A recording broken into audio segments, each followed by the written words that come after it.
আমার এই পাশে ফোলা ছিল।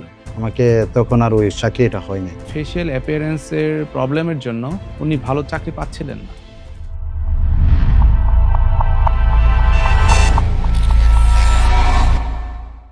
আসসালামু আলাইকুম। আমি বাহরাইন প্রবাসী।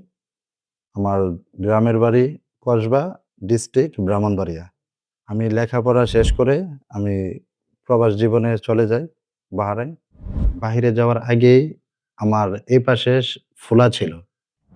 তখন স্বাভাবিকভাবে বাহিরে চলে যাই। ওইখানে যাওয়ার পরে চাকরির জন্য অনেক জায়গায় ইন্টারভিউ দেওয়া হয়। ইন্টারভিউ দেওয়ার পরে সব দিক দিয়ে ফিট হইলো। সেই ক্ষেত্রে আমার এইখানে ফোলা থাকার কারণে ফেসটা বাঁকা লাগে। আমাকে তখন আর ওই চাকরিটা হয় নাই। কোম্পানি থেকে আমাকে অফার দেয় যে, "তুমি দেশ থেকে বা এই দেশ থেকে তুমি ভালো ট্রিটমেন্ট করে এটা যদি সফলভাবে আসতে পারো, আমরা তোমাকে ওয়েটারের কাজটা দিয়ে দিব।" তারপরে আমি ট্রিটমেন্টের জন্য আবার দেশে চলে আসি। এখানে আসার পরে আমার সব বিস্তারিত বলা, আমার যে সমস্যাগুলা। আমি বললাম যে, "স্যার আমি কোথায় যেয়ে ভালো করে প্রেজেন্ট করতে পারি না নিজেকে, খুব লজ্জাবোধ হই।" আমি তাকে প্রথমে দেখি ২০১৭ সালের দিকে। প্রথমে তাকে যথেষ্ট আত্মবিশ্বাসহীন এবং দুশ্চিন্তাগ্রস্ত মনে হচ্ছিল। হিস্ট্রি নিয়ে জানতে পারি উনি দেশের বাইরে থাকেন এবং ফেশিয়াল অ্যাপিয়ারেন্সের প্রবলেমের জন্য উনি ভালো চাকরি পাচ্ছিলেন না। আমরা তাকে ডিটেইল এক্সামিন করে দেখতে পেলাম তার মুখমণ্ডলের ডান দিকের অংশটি বাম দিকের তুলনায় অনেকটাই ফোলা এবং বাঁকা। এই পর্যায়ে ইনভেস্টিগেশনের আগে দুটি রোগের কথা আমাদের মাথায় আসে। একটি হচ্ছে ম্যাসেটারিক হাইপারট্রফি, অন্যটি হচ্ছে প্যারোটিড গ্ল্যান্ডের টিউমার। পরবর্তীতে রোগ নির্ণয়ের জন্য আমরা তাকে সিটি স্ক্যানে পাঠাই।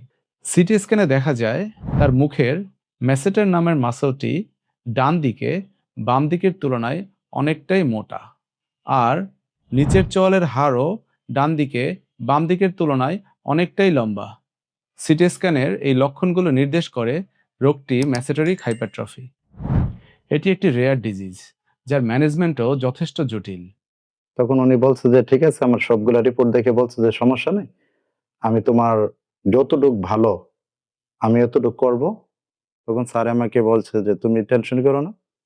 এই রোগের একটি নন সার্জিক্যাল ট্রিটমেন্টও আছে, কিন্তু তা ওনার জন্য প্রযোজ্য ছিল না, কারণ ওনার শুধু মাসেলটিই ফোলা ছিল না, ওনার হাড়ও বৃদ্ধি পেয়েছিল, যেটি ওষুধের মাধ্যমে ট্রিটমেন্ট করা সম্ভব না। তাই আমাদের সার্জারির প্ল্যান করতেই হচ্ছিল, আর সেটা ছিল যথেষ্ট চ্যালেঞ্জিং, কারণ এই ক্ষেত্রে সৌন্দর্যটাই মুখ্য। তাই আমরা ফেইসে কোনো সার্জারির দাগ চাচ্ছিলাম না। তাই পুরো সার্জারিটি আমরা মুখের ভিতর থেকে করার প্ল্যান করি। অপারেশনের সময় প্রথমে তার অতিরিক্ত মাসল কেটে ফেলে দেওয়া হয়, তারপরে দ্বিতীয় ধাপে চোয়ালের বাড়তি অংশটুকু অপসারণ করা হয়। শেষ পর্যন্ত আমরা পুরো প্রক্রিয়াটি মুখের ভিতর থেকে করতেই সক্ষম হই, এবং পুরো প্রক্রিয়াটি ছিল প্রায় ৩ ঘন্টার। সার্জারির পরে প্রথম দিকে উনি খুবই দুশ্চিন্তাগ্রস্ত ছিলেন, কিন্তু ১ মাস পরে সার্জিক্যাল সোয়েলিং কমে গেলে ফাইনাল আউটকামে উনি খুবই খুশি ছিলেন।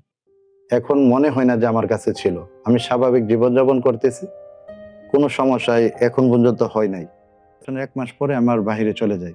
চলে যাওয়ার পরে আমি যেই কোম্পানিতে ইন্টারভিউ দিয়েছিলাম সেম কোম্পানিতে আবার সিভি জমা দিই। দেওয়ার পরে তারা আমাকে দেখে আবার আমার চাকরিটা পেয়ে যায়। এটি আসলেই একটি প্রবল আনন্দের অনুভূতি দেয়, যখন আপনার চিকিৎসায় কারো লাইফ চেঞ্জিং উপকার হয়।